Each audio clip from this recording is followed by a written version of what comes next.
میرے مصطفیٰ کریم اپنے غلاموں کو جانتے ہیں اور میرے سرکار یہ بھی جانتے ہیں کہ میرا کون سا غلام کب پڑھ رہا ہے۔ سبحان اللہ، اگر سبحان دیکھیں اللہ۔ ہم جب کلمہ پڑھتے ہیں لا الہ الا اللہ محمد رسول اللہ، دیکھیں محمد اللہ کے رسول ہیں، بالکل تو جب ہیں تو اپنے غلاموں پہ توجہ۔ اب جس کا نبی مار کے مٹی ہو گیا وہ تو نبی نیا تلاش کرے۔ ہمارا نبی تو کل بھی زندہ تھا، ہمارا نبی تو آج بھی زندہ ہے۔ سبحان اللہ۔ اب دیکھیں میرے مصطفیٰ کریم نے خود فرمایا، سرکار نے فرمایا ان اللہ حرم علی الارض ان تاکل اجساد الانبیاء فنبی اللہ حی یرزق۔ سبحان اللہ، سبحان میرے مصطفیٰ کریم نے فرمایا، واہ، یہ سرکار کی حدیث ہے، میرے مصطفیٰ کریم نے فرمایا کہ اللہ کریم نے زمین پر حرام کر دیا ہے کہ وہ اللہ کے نبیوں کے جسم کو کھائے۔ میرے نبی نے فرمایا کہ اللہ کے نبی زندہ ہیں اور ان کو قبر کے اندر رزق دیا جاتا ہے۔ دوسری حدیث میرے مصطفیٰ کریم نے فرمایا کہ الانبیاء احیاء فی قبورہم یصلون۔ مفتی صاحب یہ فرمائیے، ڈاکٹر صاحب فرما رہے ہیں کہ یہاں سے بھی اگر آپ توجہ کر لیں اور سرکار کو اپنا گواہ بنا لیں، یہ عرض کریں کہ مالک میرے سے ایسے ہو گیا ہے، غلطی ہو گئی ہے، آپ دعا فرمائیں میری معافی ہو جائے۔ تو اب میں ایک اور اشکال ہے، ایک حدیث شریف ہے ابن ماجہ میں، حضرت ابو دردہ رضی اللہ تعالیٰ عنہ کی روایت ہے کہ آپ فرماتے ہیں کہ سرکار دو عالم صلی اللہ علیہ وسلم نے ارشاد فرمایا کہ جمعے والے دن مجھ پہ کثرت سے درود پڑھو کہ یہ یوم مشہود ہے، یعنی اس دن فرشتے ہمارے پاس آتے ہیں اور کسی کے درود سے فارغ ہونے سے پہلے ان کا جو درود ہے وہ ہم تک پہنچ جاتا۔ تو حضرت ابو دردہ رضی اللہ تعالیٰ عنہ عرض کرتے ہیں کہ حضور بعد از وصال بھی ایسے ہی ہے؟ آپ نے فرمایا ہاں، بعد از وصال بھی ایسے ہی ہے، اس لیے کہ انبیاء کے جو اجسام ہیں وہ اللہ نے مٹی پہ حرام کر دی ہیں، تو اللہ کا نبی زندہ ہوتا ہے اور وہ رزق بھی کھاتا ہے۔ تو سوال یہ ہے، سر تو کہہ رہے ہیں یہاں سے بھی توجہ ہو سکتی ہے، لیکن اب ہمارے کچھ لوگ یہ اعتراض کرتے ہیں، اشکال یہ ان کا ہے، کہتے ہیں جی مردوں کو نہیں سنا سکتے۔ تو میرے دل میں ایک خیال آ رہا تھا کہ شہید جو ہیں وہ تو آپ صلی اللہ علیہ وسلم کی امت میں ہیں، قیامت تک ہوتے رہیں گے، حدیث شریف ہے نا کہ جہاد قیامت تک رہے گا تو شہید بھی ہوتے رہیں گے۔ تو شہید کے بارے میں یہ ہے قرآن میں کہ انہیں مردہ نہ کہو، وہ زندہ ہیں، تو امتی زندہ ہے، تو کیا آقا جو ہیں مرتبہ تو ان کا بلند ہے، ان کے بارے میں یہ جو اشکال ہے کہ وہ نہیں سنتے، اس پہ کچھ ارشاد فرمائیں سر۔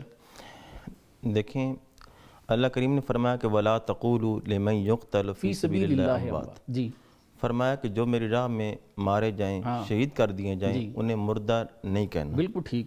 دوسرے مقام پہ اللہ کریم نے فرمایا کہ وَلَا تَحْسَبَنَّ الَّذِينَ قُتِلُوا فِي سَبِيلِ اللَّهِ أَمْوَاتًا، ٹھیک، فرمایا جو میری راہ میں مارے جائیں، شہید کر دیے جائیں، انہیں مردہ گمان بھی نہیں کرنا۔ بالکل ایسے، ایک تو ہوتا ہے مردہ کہنا، ایک ہے مردہ گمان بھی نہیں کرنا۔ اللہ اکبر، یعنی اللہ کریم نے ہماری سوچ پر پابندی لگا دی کہ سوچنا بھی نہیں بالکل ایسے، کہ شہید مار گئے ہیں۔ بالکل ایسے۔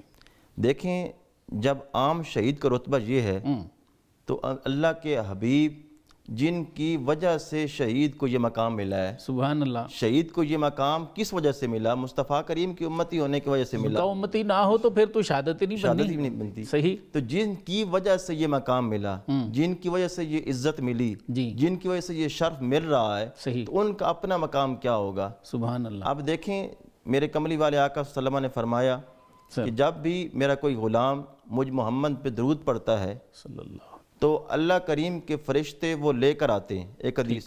ٹھیک، دوسری حدیث میرے کریم نبی نے فرمایا اسمع الصلاۃ علی محبتی و عارفہم، واہ، فرمایا آل محبت کا سلام میں خود سنتا بھی ہوں، انہیں پہچانتا بھی ہوں۔ سبحان اللہ، کملی والے آقا اپنے غلاموں کو پہچانتے بھی ہیں کہ میرا کون سا غلام۔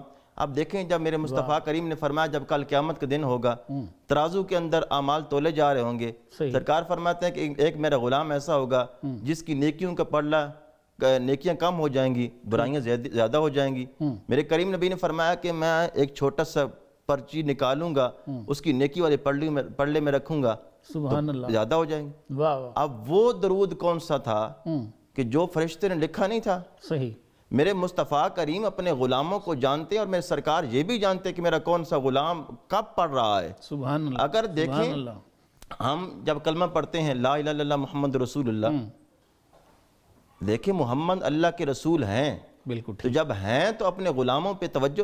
اب جس کا نبی مار کے مٹی ہو گیا وہ تو نبی نیا تلاش کرے۔ ہمارا نبی تو کل بھی زندہ تھا، ہمارا نبی تو آج بھی زندہ ہے۔ سبحان اللہ، اب دیکھیں میرے مصطفیٰ کریم نے خود فرمایا، سرکار نے فرمایا ان اللہ حرم علی الارض ان تاکل اجساد الانبیاء فنبی اللہ حیٌ یرزق. سبحان اللہ، سبحان میرے مصطفیٰ کریم نے فرمایا, واہ، یہ سرکار کی حدیث ہے, میرے مصطفیٰ کریم نے فرمایا کہ اللہ کریم نے زمین پر حرام کر دیا ہے کہ وہ اللہ کے نبیوں کے جسم کو کھائے. میرے نبی نے فرمایا کہ اللہ کے نبی زندہ ہیں اور ان کو قبر کے اندر رزق دیا جاتا ہے. دوسری حدیث میرے مصطفیٰ کریم نے فرمایا کہ الانبیاء احیاء فی قبورہم یصلون.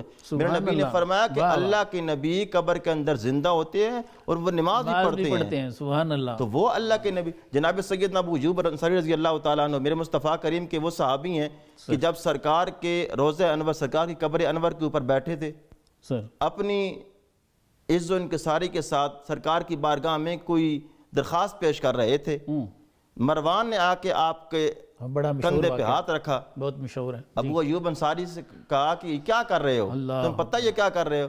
تو آپ کا تاریخی جملہ ہے, سبحان اللہ, آپ نے فرمایا کہ تمہیں پتہ نہیں ہے, میں یہ مٹی کی ڈھیری کے پاس نہیں آیا ہوا, میں کسی بت کے پاس نہیں آیا, میں سرکار کی بارگاہ میں آ کے سرکار سے بات کر رہا ہوں. تو اگر صحابی کا عقیدہ یہ ہے نا کہ وہاں وہ مٹی کی ڈھیری نہیں ہے بلکہ مصطفیٰ کریم کے صحابی وہاں آ کے عرض کرتے ہیں اور میرے مصطفیٰ کریم اپنے غلاموں کی وہ جو مشکل کشائی سرکار فرماتے ہیں, اور جو کوئی سوال لے کے آتا ہے میرے مصطفیٰ کریم اس کے سوال کو سنتے بھی ہیں اور اس کا جواب رحمت بھی عنایت فرماتے ہیں. سبحان اللہ, سبحان اللہ. دین اسلام کے مختلف امور سے آگہی کے لیے ابھی سنو نیوز کا یوٹیوب چینل سبسکرائب کیجئے اور بیل آئیکن کا بٹن ضرور پریس کیجئے.